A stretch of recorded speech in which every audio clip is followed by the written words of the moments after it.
Pat, so much of history in Australia and New Zealand contests. This is a World Cup game that everybody has been looking forward to for a long time. Your thoughts just on the history of the games and your perspective ahead of tomorrow's encounter? Yeah, it's. Any sport, even Bledisloe Cups, is always big events. I guess in my career, 2015, obviously had an awesome match against Eden at Eden Park, and then the final, and then we had a T20 World Cup final a couple of years ago. So it always seems like there's great contests, and on a personal note as well, we know a lot of the New Zealand guys. Have played a lot against them and with them, so it's always good fun. Pat, is Travis Head available for the game, and Marcus Stoinis for that matter? Don't know, to be honest. They'll have a training session after this. They both trained on game day a couple of days ago, so we'll see in the next few hours. And I'm not sure if you followed in the news in Australia over the last day or two, but Greg Chappell's fallen on some hard times and has had a bit of a testimonial. I know he played a bit of a role in your career. Have you followed that at all, and what are your thoughts about that? I haven't really. I heard one of the boys talking about it the other day. But yeah, he's a legend of the game. He's not only just as a player, he's been huge. Particularly our playing group, he's had a big influence on a lot of us coming through. He's I did an under-19s tour where he was there and kind of mentoring, and spent a lot of time up at the NCC where he was involved. So got huge admiration for him. Obviously, huge figure in Australian cricket. So wish him all the best. Pat, it's obviously a lovely ground, except maybe when you've got to bend down and field on it. Do you have any concerns at all about the outfield, and how will the team approach preparing for that? Just walked across there now, so that was the first look at it. So, that's probably a ground where you've got to be extra careful. Just it's a bit different to a lot of the other venues that we play at, but it's fine. It's the same for both teams. So, maybe just be a little bit more careful out in the field, and you might have to wear a couple on the body, but that's fine. Pat, just 11 days ago, you guys were at the bottom of the table, but I guess that's just the nature of these tournaments. You're not in the semi-finals, but sort of in there, let's face it. I'll take it, yeah. Yeah, thanks. Thank you. If I say it, So just the, everybody speaks about vibe and all of that, but just the nature of your last two victories, regardless of who you're playing against, does that add to that feeling of now we've finally arrived in this tournament in that sense? Yeah, for sure. Our group's big on talking about the style that we want to play, and I think in the first two games, not only did we, not win, but I think we didn't really nail the style that we wanted to play. I think in the last few games, you've seen us be a bit more aggressive, batting and bowling. Bowling, everyone's been really open-minded, try different things, trying bounces, different fields, one over spells. And it's just been a real buy-in from the whole team, and it's been fantastic the last few games. So it's that's a standard we want to keep going for the rest of the tournament. And with your own bowling, Pat, you said earlier in the tournament that one-day cricket, you haven't played a lot of it regularly in the last few years, but you're getting a feel for it with every game you play. Just the 4 or 5 overs you bowled against Netherlands, just the carry you were getting. It's dependent on the surface as well. Does that put you in a better pace of mind in that sense? And just in terms of economy rates, it was something I asked about you guys during the Ashes, different circumstances, but have you reached a point where you don't really pay much heed to it, and it's what you're doing with the ball? Yeah, I've been really happy with how I've been bowling. I feel like I've probably been bowling the best I have for a little while in ODI cricket. So, and in terms of economy rates, we're really role specific. So Joshy Hazelwood's going to look different to me, or to Starkey, to Adam Zampa, or it's just about having your role and trying to own that. So for example, we could try and be really safe through the middle, but we're not going to take wickets where they're probably going to score runs at the back end. So we're always all about wickets at the start and the middle, and happy to give up a few runs if in search of that. Hey Pat, you've played a lot of cricket with Mitchell Starc, and he's on an incredible streak at the minute he's taken a wicket in every World Cup match he's played, which is a record. What do you think makes him so successful or so effective in World Cup matches? I think in 50 over cricket, there's, you know, the new ball, the middle phase, and the last phase, and it's pretty hard to nail all three. But I think he's one of the rare bowlers that, swings it up front, but you can basically give him the ball at any time, and you feel like he's going to create something.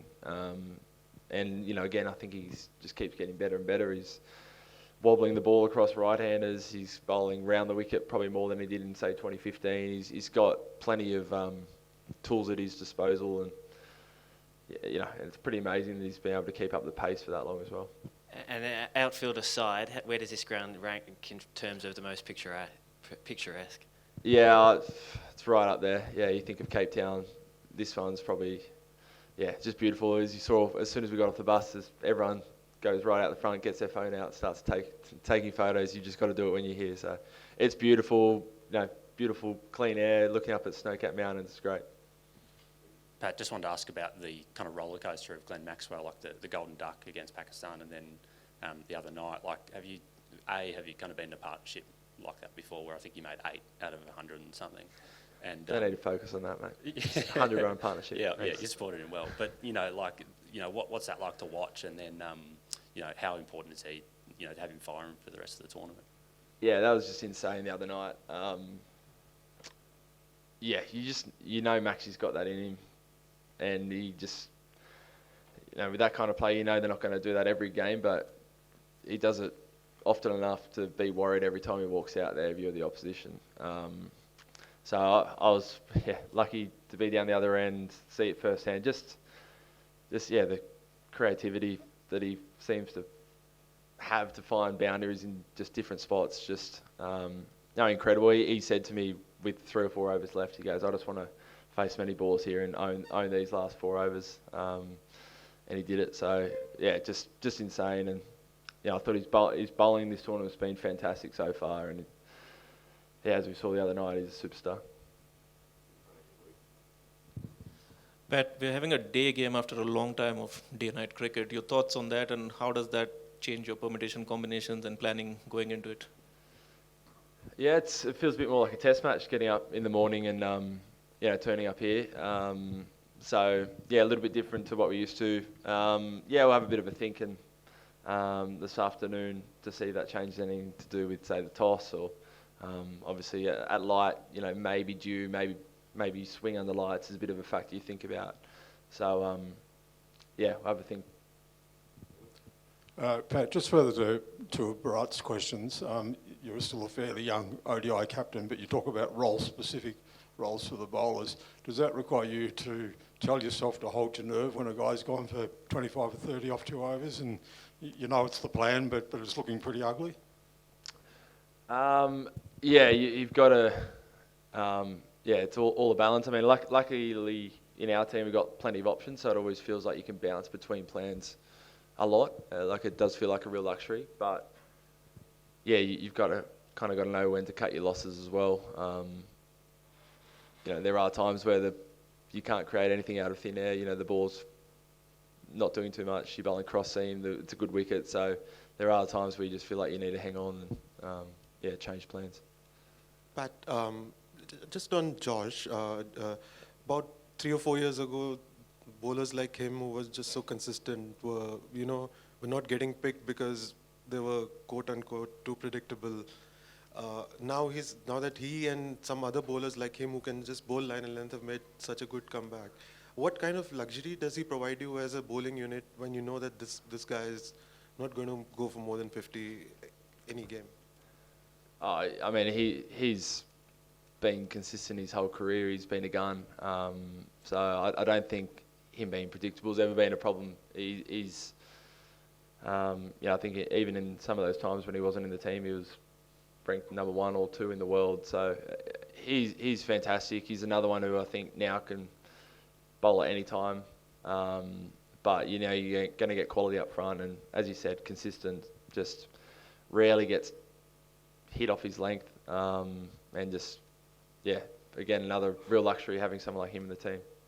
So just to continue on the the rivalry with New Zealand, if you look at other cricket rivalries, India, Pakistan, or even yourself in England, there's a bit of nastiness, there's a bit of a lot of acrimony between teams, but not with New Zealand. How does that work out? I mean, would you rather it be more competitive, as in, Intense. if it was a little nasty, would it get you going more than it does? I don't think so. I think most of the Kiwis are pretty placid, and we're pretty similar. As I said, we've played a lot of cricket with these guys, and some of them are really good mates of some of our players. So yeah, we if anything, makes you want to beat your mates even more.